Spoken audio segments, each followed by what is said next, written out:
Conas Thí, how are ye? Welcome to the Candlelit Tales podcast.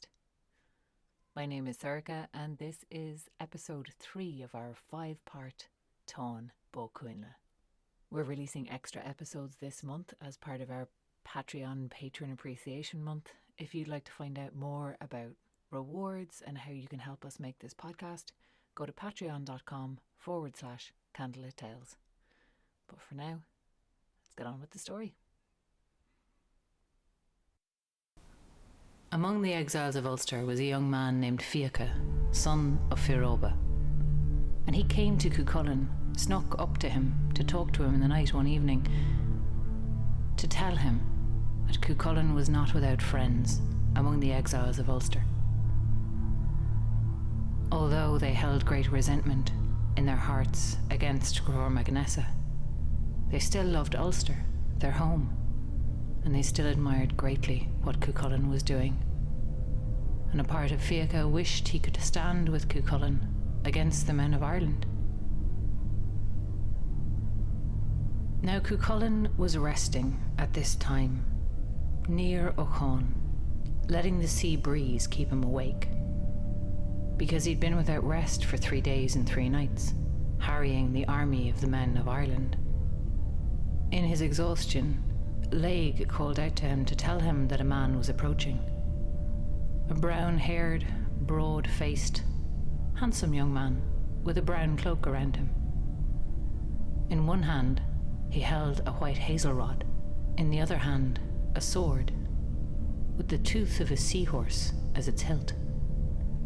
"Let him come," said Cuchulainn, "because those are the tokens of a herald."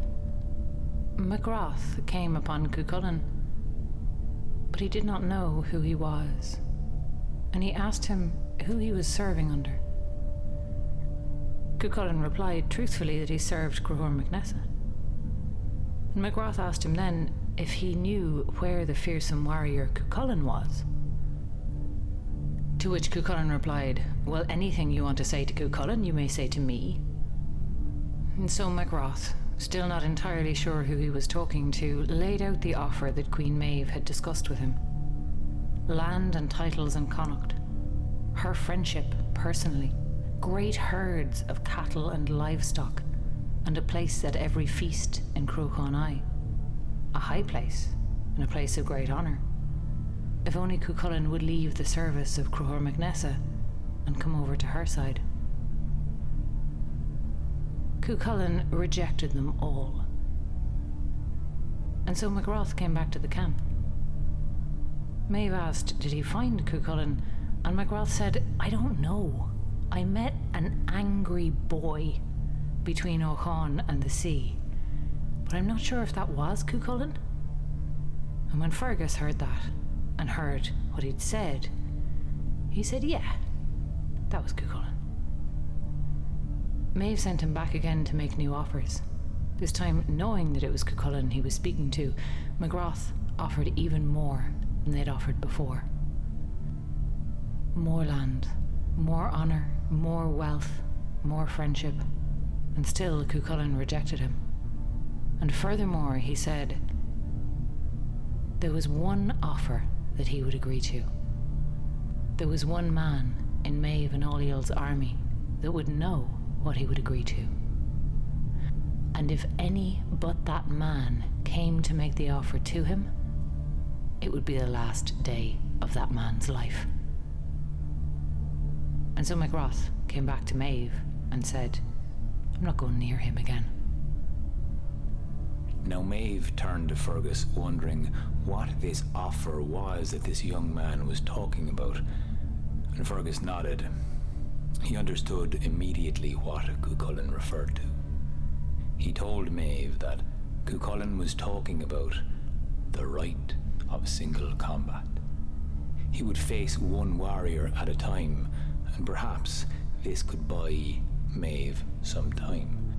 Maeve thought losing one warrior rather than 100 every night was definitely worth checking out, so she sent Fergus to meet Cuchulainn. Fergus arrived down to Ochone where Cuchulainn was keeping himself awake, letting the salt wind and breeze blow his skin and keep himself awake after 3 days and 3 nights of harrowing the army. He turned to see his foster father coming towards him. Now, Cuchulainn smiled. After all, it was the first time in a very long time since he'd seen Fergus MacRoy. Cuchulainn had been training in Skag's Island, while all of the fights and arguments between Cruthor and Fergus had even started. So he missed the entire episode of the Sons of Ishnak. And when he saw his foster father coming towards him, he called out a greeting to him, saying that he could knock down birds from the sky and set a fire and let them cook and offer him a meal to Fergus. But he rejected.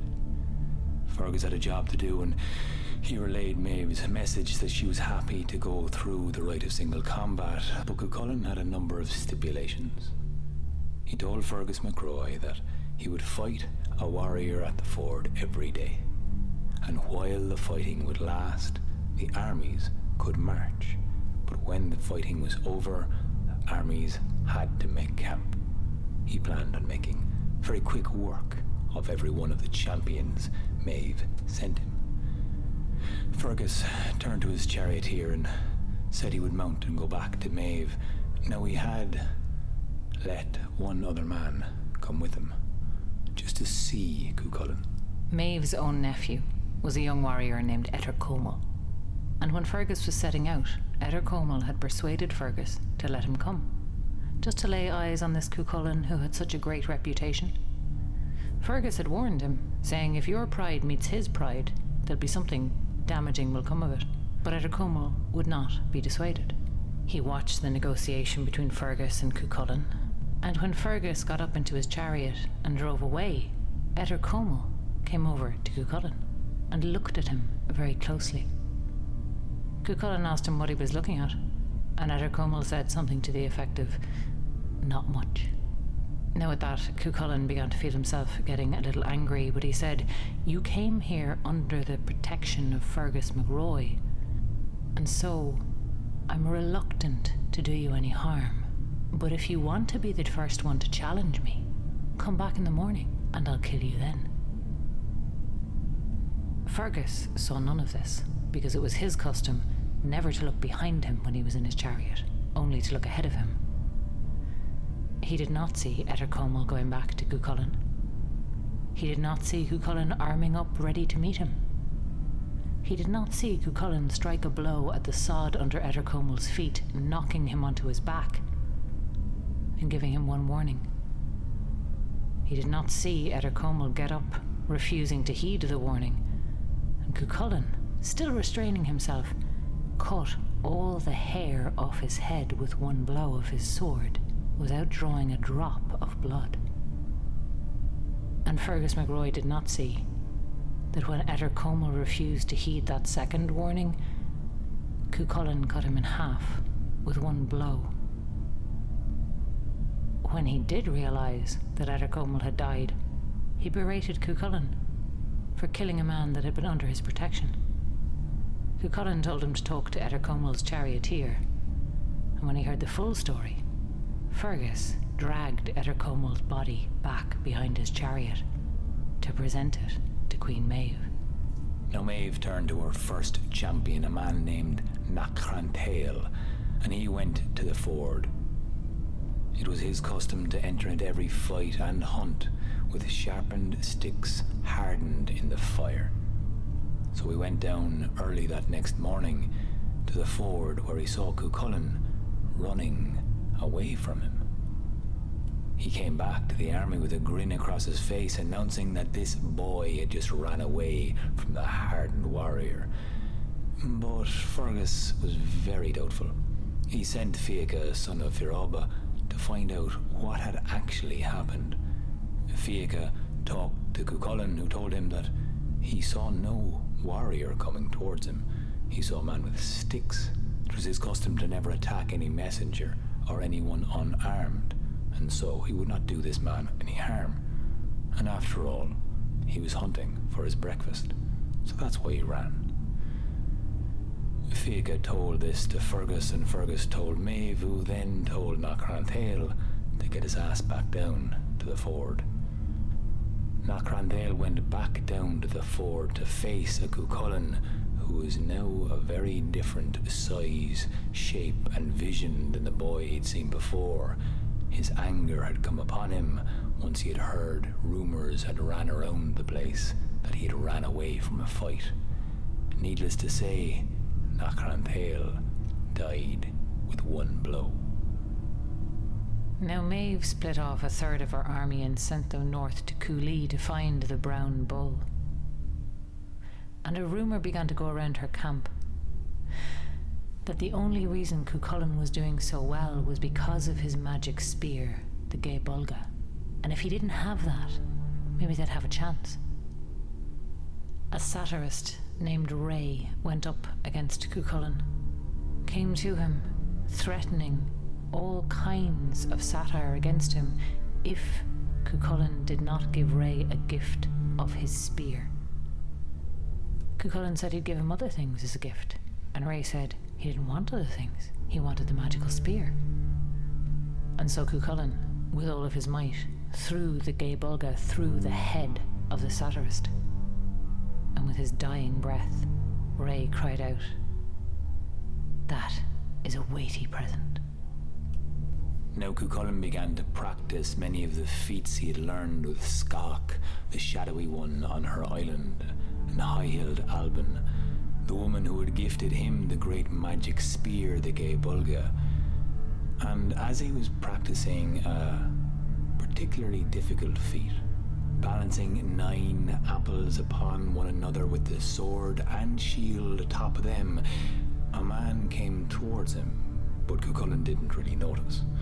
Soleig cried out a warning. This man's name was Kerr, and when he looked up, this man was running towards him with bloodlust in his eyes, and so Cuchulainn used what he had in his hand, one of the apples, which he sent flying through the air and through the head of Kerr, which went through his skull, out the other side, and landed with a large chunk of Kerr's brains in the ground. Now Cuchulainn asked Lóch to go and talk to his greatest friends among the men of Ulster. There were 3 of them, Lugad, Fergus and Ferdia. And Lóch came back with terrible news. Cuchulainn's blood friend and a fellow student of his on the island of Skahak, Fergus, was the next one who was going to challenge him at the ford. Heartbroken at this news, Cuchulainn couldn't even look at Fergus as he came towards him to challenge him. He turned his face away and cast his spear at his friend. Not able to look, not even to see if it hit or missed, and even looking away, his accuracy was deadly. His spear went through Fergus' head and out through his mouth, killing him instantly. Now, with 4 days, 4 fights gone, the army had barely gone 4 paces, because while the fighting lasted, the army could march, but there wasn't much fighting in these fights. So Ailill decided he might try and bribe Cuchulainn himself. Where Maeve failed, he might succeed, and he wanted to offer his daughter, Finnever of the Fair Eyebrows, to marry Cuchulainn. But Ailill was afraid that he might be killed, so he sent his jester and fool disguised as him with Finnever down to the ford to try and bribe Cuchulainn. Now Cuchulainn saw Finnever and heard the fool's offer, but he realised who this was and who it was not. Not believing that this was Ailill MacMothach, he killed the fool instantly, and as a warning to Finnever, he cut 2 braids from her hair and let her go back to Maeve, her mother, and the army of Ireland. Maeve and Ailill did their best to keep that quiet, but the story, in spite of them, ran all around the camp. Now Lóch went back down to talk again to Lugad and to Ferdia and find out what was happening, and Lugad sent back a message that his brother Larna was the next who was going to face Cuchulainn, but he begged Cuchulainn for the sake of their friendship not to kill his brother. And so, when Larna came against him, Cuchulainn struck the man's weapons from him the way you'd strike toys out of the hand of a child. And then he picked him up and shook him and sent him back. Alive, certainly, but poor Larna was never the better of the shaking he got at the ford that day. And from that time till the day he died, he was always a little bit shaky. Now the following morning, Cuchulainn woke with a start. There was a great cry from the northwest plain, and Lóch was outside yoking the horse to his own chariot. Cuchulainn asked him what he was doing, and Lóch announced that they must go to the northwest plain. When they arrived there, they saw a red horse yoked to a great beautiful chariot, a woman there with beautiful flowing red hair, red eyebrows, and a red cloak that fell between the two chariots' wheels. She stared straight at Cuchulainn with a grey spear at her back. Cuchulainn asked her what her name was and who she was. She told Cuchulainn she was the daughter of Boam, and she had sought him out. She had heard of the great and many deeds he was doing, and she offered him her help. She also told him that she had been helping him in every way up until this day, and she wanted now to lie with him, offering him her love. Cuchulainn responded that he had no time for things like this, for the company of a woman. Once again, this strange woman offered him her help, and she told him that he had been under her protection. But Cuchulainn did not believe this strange-looking woman, saying that he did not need the protection of any woman, nor the love of her. After all, he had many more difficult things to do, and the distraction of a woman was something he did not need. She scowled at him then. She told Cuchulainn if he did not accept her help, she would come against him whenever he met a match, a man of equal strength, a warrior that would test him to his limit. Cuchulainn was furious at this, took his sword and leapt at her, but when he landed next to her, she disappeared. All he saw was a black crow near him. Then he knew, and Lóch knew, that he had been talking to the Morrigan. There was a warrior of great skill in Maeve's army, a man named Lóch, and Maeve went to him and asked him would he go up against Cuchulainn. Lóch said that he did not want to go up against a boy who could not yet grow a beard on his face. There'd be no honor for him in killing a boy. But he told her to go and ask his brother, Long. So Maeve sent Long to face Cuchulainn at the ford, and Cuchulainn made short work of Long. After that, though, a great weariness and sadness came on Cuchulainn. He'd been standing alone against the army for so long, with no friends and no one to help him, no one to feast with and no one to talk to. And it was in this mood he was when Maeve's messengers came to him and told him that he needed to find some way of putting a beard on his face, because all of her warriors were too embarrassed to fight him. Now, Cuchulainn's pride rose up.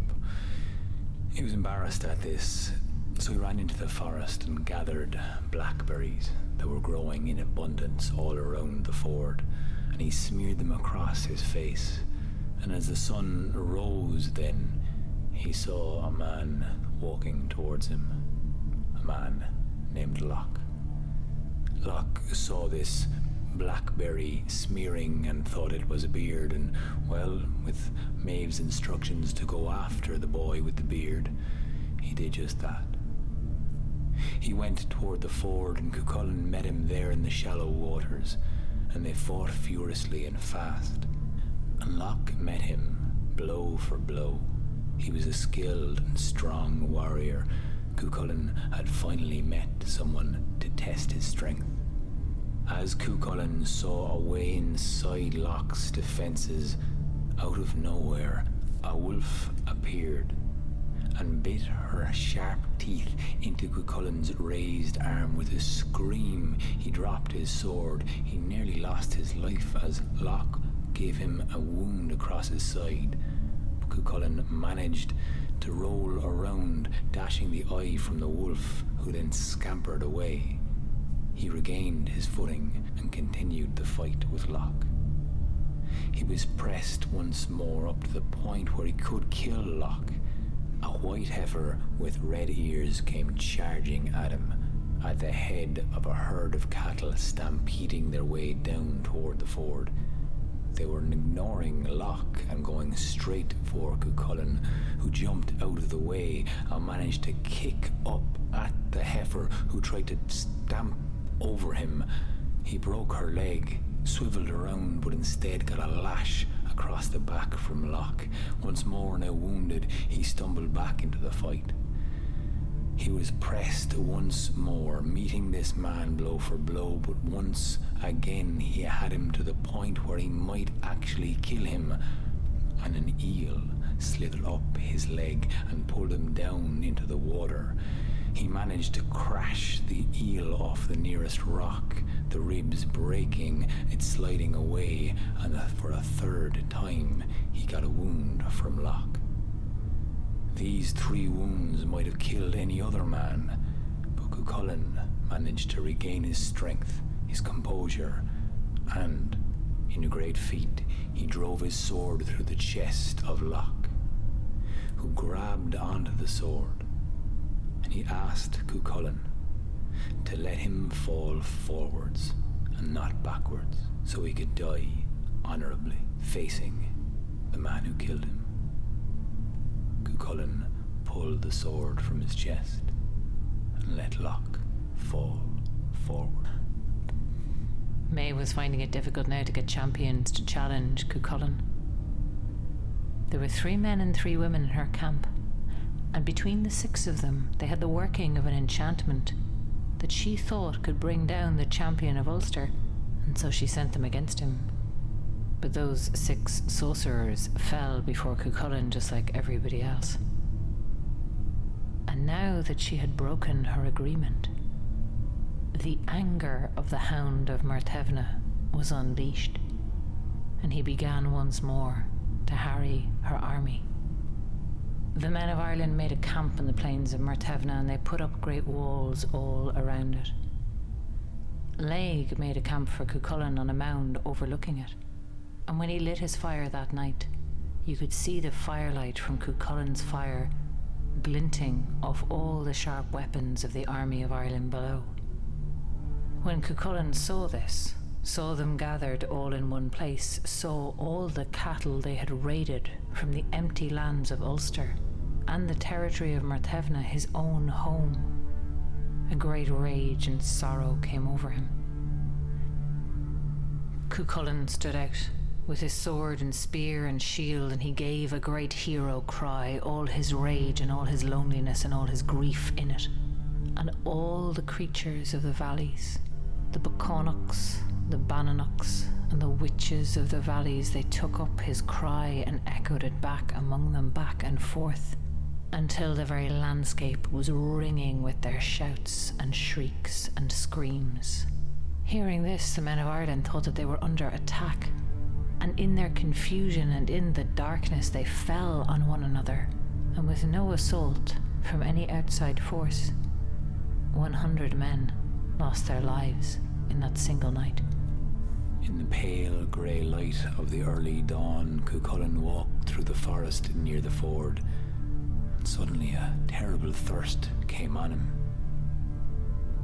He saw an old crone with a cow next to her by the path, and he walked towards her. She was old and doubled over, wheezing heavily. A crooked, broken leg sat underneath her, and she only had one eye, which she used to squint at him. Cuchullen hurried and asked her for a drink of milk from this cow, which had 3 teats, he noticed. She milked the first teat into a cup and offered it to him with her gnarled fingers wrapped around a cup. He took it from her and gave her the blessings of the gods his people swore by. He drank it in one gulp, but still had a terrible thirst upon him, and so asked for another drink. She milked the second teat, and once more he took a drink from her gnarled hands, offering blessings of the god his people swore by, and drank the milk of the second draught. He was still overcome with thirst and asked her for a third drink, and so she milked the third teat. He took the milk and drank it down, offering her blessings once more, and the woman, he noticed, stood up, now straight, breathed full into her ribs, and looked at him through two eyes. She smiled a terrible grin, then, thanking him for curing her of the injuries he had inflicted upon her. She told him she would have worn those injuries till the end of time had he not given her his blessings and cured her of those injuries. With that, the Morrígan vanished, leaving Cuchulainn alone once again. Maeve went to Fergus McRoy now and asked him to face his former foster son in battle. Fergus was not much used to scheming. He was an honourable man. But in the position he now found himself, caught between vengeance for his king and loyalty to his province, some subtlety was forced out of him. And so Fergus went to challenge Cuchulainn. When Cuchulainn saw him coming, he begged Fergus to turn aside, but Fergus said to him, "No, I am not going to turn aside before you, Cuchulainn. You must run before me. Because if you think about it, if we make this deal, you'll run away from me, and I'll run away from you in the future. When this comes to a battle, as it must in the end, I will run before you, and all this army will run with me. And so if you swallow your pride this one day, I'm handing you the victory in the end of it."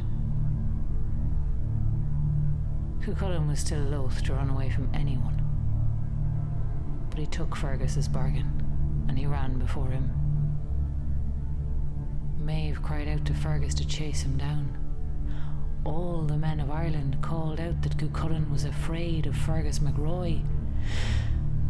But Fergus said he'd done more than anybody else had, and he would not fight Cuchulainn again until every single one of Maeve's army had had their turn. Now Maeve was surprised when she saw an outlaw, a man she wanted dead, a man named Fergus, walking towards Cuchulainn. After all, she wanted him dead in Connacht for crimes he'd committed, but he thought he might just win her favour by killing the man no one else could kill. So full of sprite he ran down to the ford. But Cuchulainn killed him like he killed everyone else. Now Maeve found another challenger for Cuchulainn, the sorcerer Táin and his 27 sons and sisters' sons. And every single one of them had a poison in his body and poison on his weapons, and every one of them could move with one mind, as if they were one person. And it was for this reason that they all said, all those of Maeve's army, that it was justified she to send 28 men against Cuchulainn. Now Fergus was troubled in his mind and in his heart when he saw this huge host of men going against Cuchulainn. He put his head down and he gave a great groan. Fiacha, son of Ferraba, came out to warn Cuchulainn, and as he ran down to the ford he saw Cuchulainn already in trouble. Táin and his 27 sons and sisters' sons all cast their weapons at Cuchulainn in the same instant. He caught all 28 of them on his shield, and it was a good thing he did, because the slightest wound from their poisoned weapons would mean sure death, either on the instant or within 9 days. But as Cuchulainn was cutting the poisoned weapons off his shield, they seized him, and with one intent, 28 hands pushed Cuchulainn's face down into the gravel. he let out a cry at the injustice that was being done to him. And Fiacha could not stand by and watch. With one blow, he cut off all 28 hands that were holding Cuchulainn down. And when Cuchulainn sprang to his feet, Fiacha said, "I am done for. If word of this gets back to Maeve and Ailill." Cuchulainn told him that no word would get back unless Fiacha himself spoke it, and he set about cutting Calatin and his 27 sons and sisters' sons into pieces. One escaped and came running down to Maeve's camp, crying out, "Fiacha, Fiacha!" But Cuchulainn caught him, drove him to the ground and took his head off before he could get the story out, and left Maeve and Fergus wondering among themselves what debt was on that man's mind. Fiacha being the word for a debt. Said Fergus, all his debts are paid now. Now Maeve was in her tent, wondering who she might send the following morning. She thought of one man that could match Cuchulainn, and so she sent for Ferdia MacDamon.